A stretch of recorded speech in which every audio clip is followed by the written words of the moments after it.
Well, I'm just watching Mark's garage on my laptop here. You can see on his last run, you can see all the chewed up sand. You can see he goes wide to the right. So although he's giving himself a longer run, he's probably got better grip.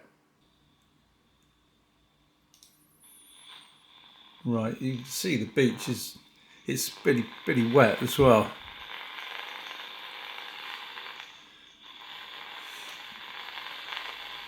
So he starts off where everyone else has been, but then you can see he goes off here to get some better grip, I think. Because only the last bit is timed.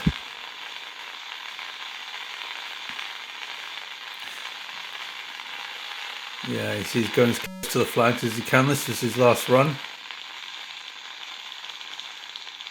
So that's interesting in terms of rolling resistance. You see the sand's quite smooth here. The other thing I've been doing is collecting information from all over the web on rolling resistance of tyres on sand versus tarmac. So if you look, here's one, good asphalt, rolling resistance coefficient. Doesn't matter what the units the numbers are in, but it's let's say it's 0.015. So then when we get to wet sand, okay, it's 0.06 to 0.15. So it's sort of, I don't know, 6 to 10 times more. And then dry sand is even worse, as you might expect. And if we go down to some other things, here we are, here's another one. So here's one from another website. I've just collected them all into this Word document. So dry asphalt concrete. Friction 1, rolling resistance coefficient 0.014. So the other website said a middle value of about 0.015, so that's similar. And then if we click into sand, so we put sand into this, what do we get? Friction 0.6. So basically, in terms of putting your foot down off the line, obviously you've got less grip. So you've got just over half the grip that you might expect to have on tarmac, which is kind of what you'd expect, but there you go. And the rolling resistance coefficient on this website is 0.3, so it's gone up from 0.014 to 0.3. So that's quite a big leap. What about speed? What about tyre diameter? I found something on tyre diameter. Basically, the bigger your tyre diameter, the lower your rolling resistance. It's still higher on sand than concrete, but it comes down from, well, if you have little tiny wheels, I don't know, 0.32 something to 0.2, okay. So it drops by about a third as you go up to really large wheels. So big diameter tyres, probably good. Cross-plies versus radials versus speed, rolling resistance. So radials are more consistent. It doesn't go up much with speed. Cross-plies do, but you get like an inflection point here at about 75 miles an hour. So can't do much about that because for the VHRA you need cross-plies. But anyway, nice to know. Here's another rolling resistance one versus speed. This is tyre pressure. So what's the effect of tyre pressure? So 1 bar is 14.5 psi. So 14 psi, what do we get? We get increased rolling resistance with speed, right? And as you pump up the tyres harder and harder and harder, so bottom line here is 4 bar. So what's that? Cool, that's pushing 60 psi. I'm not going to do that, but you'll get a lower rolling resistance. Okay, so I suppose that's not a surprise. So maybe we want hard tyres. For grip though, you need a lower tyre pressure. So hard tyres, narrow tyres, big diameter tyres give you the lowest rolling resistance, but you've got to remember your grip is less. So you may want to drop the tyre pressure to increase the contact patch area. So there's a trade-off. I then went on to a kite buggy forum. Kite buggies are what they sound like. They're like 3-wheeled, usually things with one person lying in them, and they're pulled along by a kite. And the ones I've seen at Pendine in the past, they vary. Some have big balloon tyres, some have something resembling wheelbarrow wheels. So the bottom line there is hard sand. That means you can stand on it as a human without sinking in. Okay, you want narrow, hard wheels. Bearing in mind these are being pulled by a kite, so you're not trying to drive the thing forward using wheel grip on the sand.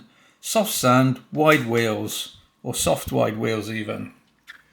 So let's assume our sand is reasonably firm because we're on the firm patch. As the tide's gone out, you've got loose sand at the top by the dunes, then you get a firm area, and then from experience sometimes you get a firm area further down the beach that's got like ripples in it. It's a really nasty surface to drive on, although it is firm. There's a sweet spot. So it can be wet, I've noticed, at different times of the day, but it is fairly smooth, it's fairly hard. But then, of course, some of the other cars would have chewed it up. I've also got hold of this book. This was recommended by someone on an Australian forum where they race belly tankers and other hot rods on the beach. And this book is on the aerodynamics, not of aircraft, not of normal cars where you might want downforce. It's on the aerodynamics of these solar powered cars that race across Australia using the power of the sun. So they are not looking for downforce at all. In fact, they're looking for no downforce. They're looking for the least possible drag.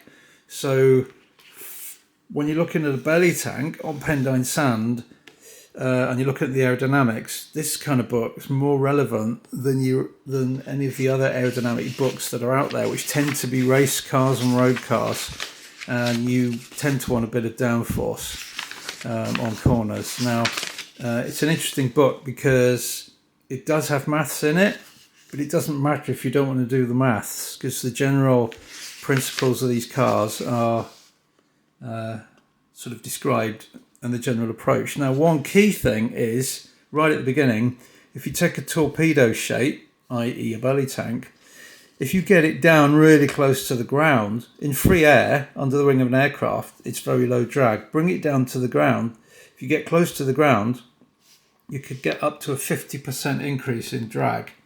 And the way to get around that is you either have a really high ride height, which you could do, but the other way is you flatten off the bottom slightly, so you get that kind of shape. And all these solar cars tend to run that kind of shape. Obviously, they tend to have a long, flat deck because they've got to fill them up with solar panels. And another very low drag shape is this one, where it's got a slight wave in the bottom. It's like an S shape. So they flatten the bottom, but it also has the S shape.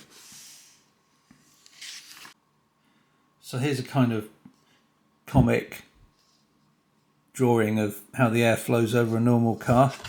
So basically it's laminar up to about here, and then it breaks away the back of the roofline normally, compared to something more streamlined. See how the wheels produce a lot of turbulence? And the other point to note is above about 40 miles an hour, the main thing you're fighting against is wind resistance in these cars, not the rolling resistance. Now, we're on sand, so we've got a lot more rolling resistance than tarmac, so we've got to bear that in mind. Another little useful thing to note is on a normal torpedo shape, the fattest part is normally about, the dotted line here is about 25% of the way along the length, and if you want laminar flow, that's where the air's flowing all nice and smooth, no turbulence. It always breaks free at some point near the end, but you want it to break free as far towards the tail as possible. You can push that point where it breaks free further back if you make the fattest part of your torpedo about 45% of the way along from the front. Now, I'm going to go in the garage and look at my belly tank in a minute, but I reckon it is more like that. It is fattest around the middle, just ahead of the middle, in fact, where the cockpit is. So that's probably a pretty good shape, as it turns out. The other thing is how smooth the skin is.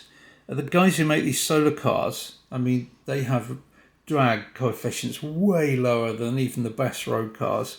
They'll polish the noses with wax, and little dents like this are not acceptable. In fact, a dent of even a millimetre is considered not acceptable. So if you look at my car, it's got all sorts of dents and low and high spots in it. So I'm never going to obviously get around that. But they are like unbelievably obsessional, these guys, about the tiniest little defect, especially around the front here. So here's something like a belly tank shape. You can see it's laminar up to around here, then it starts to go turbulent, and the art is to get this area where it changes to be as far towards the back as you can. The other thing about these cars is because they're so low drag, part of the drag is not just to do with the surface area or how neatly it flows over it. There's actual friction with the surface. It's called the wetted area, and that produces drag as well. So the actual surface area of your car matters as well. So we've got a tube shaped, a torpedo type shape, which you can't really do much about it except go for a slimmer and slimmer and slimmer belly tank until you can't fit yourself or the engine into it. So here's a bit more on what I was talking about when the car gets near to the ground. If you keep the torpedo shape, you bring it near the ground, you basically get what's called ground effect that was used in Formula One cars until it was banned. I think Lotus were the first to bring it in. Basically, it's a Bernoulli effect. So basically, the air goes under, it speeds up here, and the pressure drops, which kind of sucks the car down, and then the energy gets recovered here. So in theory, there's no loss of energy, but you get downforce, unlike having wings on the back, which will sap energy and cause drag. So this causes downforce. Now for a belly tanker, you probably don't want that. You just want the least drag. So this is kind of considered the ideal shape as you get closer to the ground. And there is some maths on this, which I haven't done yet, but I can work it out for my own ride height, where I'm at with that. This is another interesting one. Fairing in the wheels will reduce the drag, which is not a surprise. But also what happens is if there's a crosswind coming this kind of angle, it hits this and flies off that way, acts like a sail on a boat. So you can actually get forward thrust from your wheel fairings. And then on some cars, they even stuck little vanes up. So if you put a tail fin on your belly tank, you might argue that under certain wind conditions, that would give you a bit of extra push. Bearing in mind, Pendine is often very windy. Another thing you should do is when you're blending something into the main body, it shouldn't be like that. You should blend it in with like a curved bevel all round. If you think of the way wings join an aircraft, they don't just stick out of the sides, they're actually blended in like that kind of thing. So this would apply to my fairing behind my head, for example, and the way it bolts, it would go down onto the main body. So I need to not have it come straight down and bolt on. It needs to flare along the sides. Here's another tip. If you've got a hole cut in the body, and we do, in these cars it's for the wheels to stick out, but if you've got a hole in the body that you can't avoid, and we've got, if you think about it, we've got suspension struts and steering arms sticking out through holes in the nose, which is probably the worst place to have them. You can put a little ramp, what's called a ramp, in front of it, and it kind of flicks the laminar flow over, it makes it bounce over the hole, if you get it right, and carry on laminar-ish flow along the body. And here's an example of one you see. There's the wheel sticking down, got this tiny lip just in front of it, and then the wheels faired in, of course. This is another relevant tip. You see here, this is the body off one of these solar cars. There's a wheel under there. You box in the whole wheel housing, and then there it is again. And I think the idea behind that is you've got a hole that the wheel's sticking through. You don't want air to go in the car and through the car. Apparently that's bad. So if you box it in, even though you've got a hole, the air can't really, it can swirl around a bit, but it can't really go in or out of the box. It's just going to sort of flutter around. So I think that's part of the reason they do that. Now that means I could seal the nose of my car completely where all the steering struts and things come out, and I'd get that kind of effect acting on the holes that I'm going to have to cut in the sides. You see, these cars are like hyper aerodynamic. Some of these cars have a bubble on the top for the driver's head. Now, of course, the most unaerodynamic bit of my car is probably going to be the cockpit area, especially the roll cage and everything. So you see, that's bad. Got turbulence coming off the top. You've got turbulence going around the edge. This is better. A long, slow sweep. So if I make like a wind screen, wind deflector, it needs to come up quite a steep angle and blend in with the body ideally. Not like an aero screen from a 30s car. That's probably actually the worst. And then if I wear a rounded kind of helmet, in a way that forms the blunt nose of the tail fairing. My head basically forms the nose of the tail fairing. And then I need to think about how I can streamline the roll bar. I've got some ideas for that actually.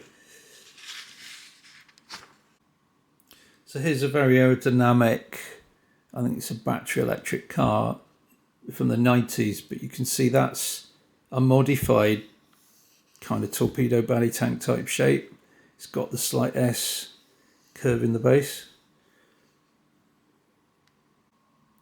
Here's another interesting picture, if you'll go into focus.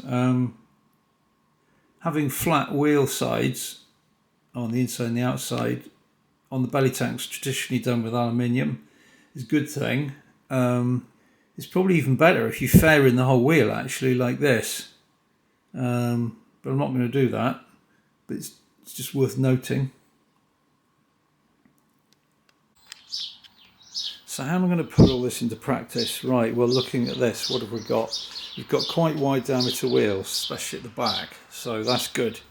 Tall tyres, good.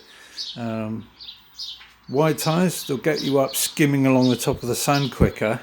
Again, there's probably an optimum width, but if we assume firm sand, then these are probably ideal. Once you're up and skimming along, then as long as you've got enough grip to push the car along, I suppose narrowish tyres are better, and you can always drop the pressure if you lose grip, I suppose. So I don't know what the correct pressure is going to be, because it's going to be a balance between lower rolling resistance and more grip, especially on the back, the powered wheels at the back. The nose, I don't like this. This was from my attempts at pressure forming. This should be parabolic. It's actually not. It should actually be the end of an ellipse, but close to a parabola. So it's not like half a circle, but that needs to come out. Right here, go back in. I'm going to remake that using my hammered dome technique I used on the tail. What about the wind deflector? Well, coming up here, so I'm going to have plexiglass around here. It's going to come to about here, and then it's going to change to aluminium sides. Then I might have a little deflector here, which then takes the air round and sticks it back onto the tail fairing. The idea being it sort of forces it back on to carry on flying down the side of that. I don't know if that'll work. That's kind of my plan. Also, there's going to be a flat bar here, plate here with foam on the inside next to my head, because in roll cages, if you look at them, that's often how they do it, because I don't want my head half coming out through this gap. Just remember, I've got air intakes along here. Here they are, if you remember. I'm not sure how that aerodynamic that is. It's probably really bad actually. The long tapering tail, that's probably a good thing. That's probably not doing any harm. So it'll come all the way down to here. I was thinking of redoing it so it ends about here. I've got better at panel beating, so you see there's a bit of rippliness, there's a dent there. This is not quite right there. If I can hammer this out and get it smooth, because I have actually improved a lot after doing this. After the air intakes, I may bring it down to a point about here rather than all the way here. I don't know yet. I'm not completely happy with this. Maybe I'm just perfectionist. You see they've got these gaps here. If I try and weld those, that's actually a difficult weld because it's thin metal and it's into a V-shaped crease. Lot of potential for that to go wrong. So I'm sitting on the fence with that. That's why I've not welded them. What else? Holes where things come out. Yeah, well, I'm going to have to fare these in. I'm going to have a little bubble fairing here. This is not aerodynamic at all. I could put aluminium around it, turn it into an airfoil shape. I don't know if that's a bit excessive, but I'm certainly going to fare it in here. And then the other thing I'm looking at, really I should have an aluminium disc here and an aluminium disc here to make the wheel flat. Basically like on this car. Look at this car. The wheels are absolutely flush, you see. You can see that with the tyres. People with these cars complain because they scuff the wheels on curbs, and they prefer it if the tyre came out a little bit more, like on a normal car. But I reckon it's absolutely deliberate. I reckon it's designed so the air, the wheel here mates with the tyre just completely seamless, like that. You don't want the tyre to stick out a bit. Well, I mean, you do if you don't want to curb your alloy wheels, but apparently if you take these wheel covers off, you lose about, trying to think what it is, 4% in your range as an electric car. I think you lose about 4% if you take these covers off and just leave it as alloy wheels.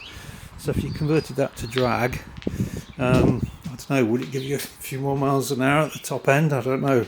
The other thing I've done is, my car is lowish to the ground, but many cars are lower, and I have chopped the bottom off. So my car is flat bottomed. It's not quite the gradual camber, flattened camber that I showed you in the book. So really what I should have done is not cut the bottom off flat. I should have cut it off so it's got a very slight curve on it that way. Arguably that would be very slightly better. But it kind of does that because we get about halfway down the car and then it runs out and starts curving up again. So it's cambered-ish on the bottom. So I'm vaguely close to the correct shape. And then this is an aerodynamic mess. I've seen people drill holes in these, the lever arms. People drill holes in these. I'm not sure it's for aerodynamics or to reduce weight. I was thinking of filling that groove in with some sort of packing, just to make it put a rounded front on it. That would actually make it more aerodynamic straight away. I don't know how much it matters, but it just seems odd, a bit of a shame. You've got this lovely laminar flow body and you're slapping a whole load of turbulence in here right from the get-go, which then runs down the body side. But not sure if I can do much about that. Here's the maths for my car. Based on this Morelli guy's paper, the width at the widest point of my car is about 90 centimeters, and he found that the drag of a teardrop shape just falling through the air is 0.09, and it goes up to 0.14 if you're within 19 to 14% of the body thickness from the ground. So if you work that out for me, that means my drag would go from that to that just for the body shape. If I go lower than 8 to 12 centimeters from the ground, which fits with the solar cars, where the minimum height for many of the solar cars, according to the tables, is about 15 centimeters, but a lot of them ride a lot higher, about 30 centimeters above the ground. So my car is, I can't remember actually, I think it's about 10 centimeters off the ground at the moment, something like that. So ideally I should have it riding even higher, but there we are. You live and learn.